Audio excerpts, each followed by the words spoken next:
नमस्कार साथियों, स्वागत है हमारे YouTube चैनल डी नॉलेज वाणी में। हाजिर हूं आज फिर एक नई ज्ञानवर्धक कहानी के साथ। साथियों, इस प्यारी सी कहानी में हम जानेंगे कि किस प्रकार एक निर्धन भीख मांगने वाला भिखारी एक महादानी के नाम से जाना जाता है। साथियों, यह छोटी सी कहानी बहुत ही प्रेरणा देने वाली है, तो बिना आगे बढ़ाए बने रहें कहानी के अंत तक और साथ में मेरे चैनल को अपना प्यारा सा सपोर्ट देते हुए सब्सक्राइब जरूर कर लीजिए और बेल आइकन को भी ऑल सेलेक्ट कर लीजिए ताकि ऐसी ही प्रेरणादायक कहानियां आपको आसानी से मिलती रहें। धन्यवाद। साथियों, एक नगर में एक भिखारी एक दिन सुबह अपने घर के बाहर निकलता है। त्योहार का दिन था, इसीलिए उसे आज गांव में बहुत भिक्षा मिलने की संभावना थी। वह अपनी झोली में थोड़े से चावल डालकर घर के बाहर आता है। चावल के दाने उसने डाल दिए हैं अपनी झोली में, क्योंकि झोली अगर भरी दिखाई पड़ेगी तो भिक्षा देने वालों को आसानी होती है। उन्हें लगता है कि किसी और ने भी भिक्षा दिया है। सूरज निकलने के करीब था, रास्ता सुनसान था, फिर भी लगभग सभी लोग जाग ही रहे थे। मार्ग पर आते ही उसे सामने से राजा का रथ आता हुआ नजर आता है। वह सोचता है आज राजा से अच्छी भीख मिल जाएगी। राजा का रथ उसके पास आकर रुक जाता है। उसने सोचा, धन्य है मेरा भाग्य, आज तक कभी राजा से भिक्षा नहीं मांग पाया, क्योंकि द्वारपाल बाहर से ही लौटा देते थे।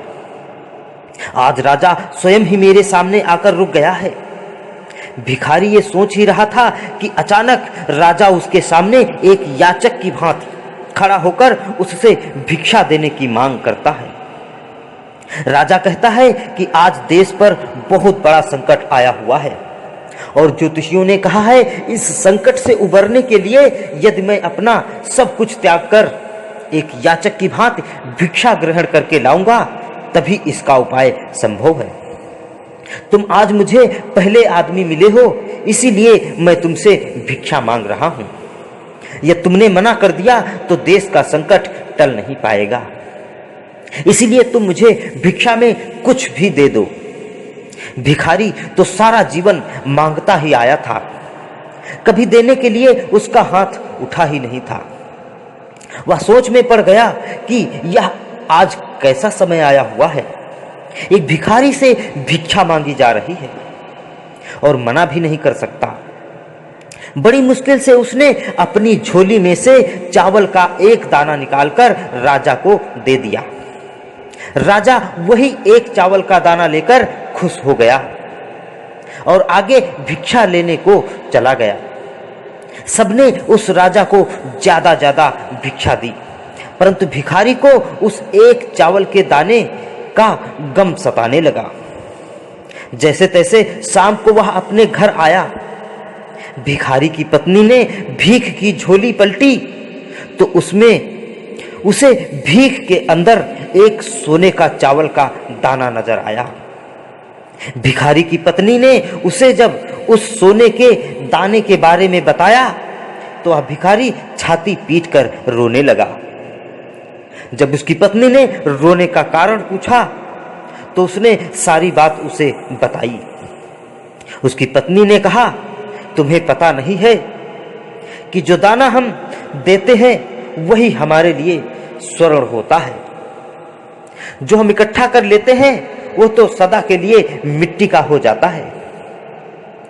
उस दिन से उस भिखारी ने भिक्षा मांगनी छोड़ दी और मेहनत करके अपने परिवार का पालन पोषण करने लगा। उसने सदा दूसरों के आगे हाथ फैलाकर भीख मांगी थी, अब वह खुले हाथ से दान पुण्य करने लगा। धीरे धीरे उसके दिन भी बदलने लगे। जो लोग उससे दूरी बनाया करते थे अब उसके समीप आने लगे। धीरे धीरे वह भिखारी की जगह एक दानी के नाम से जाना जाने लगा। यह कैसी लीला है भगवान की। तो साथियों, इस कथा का सारांश यही है कि जिस इंसान की प्रवृत्ति देने की होती है उसे कभी किसी चीज की कमी नहीं होती, और जो हमेशा लेने की नीयत रखता है उसे कभी सुख नहीं मिलता और कोई चीज पूरी नहीं होती। तो चलिए साथियों, आज की इस मंगल कामना के साथ सबका मंगल हो, सब स्वस्थ रहें। कहानी कैसी लगी ये कमेंट में जरूर बताएं। अगर पसंद आई हो तो वीडियो को लाइक करें, कमेंट करें और दोस्तों को शेयर करें तथा मेरे चैनल को सब्सक्राइब करना ना भूलें। मिलते हैं अगले वीडियो में फिर एक नई ज्ञानवर्धक कहानी के साथ। तब तक के लिए श्री राधे राधे।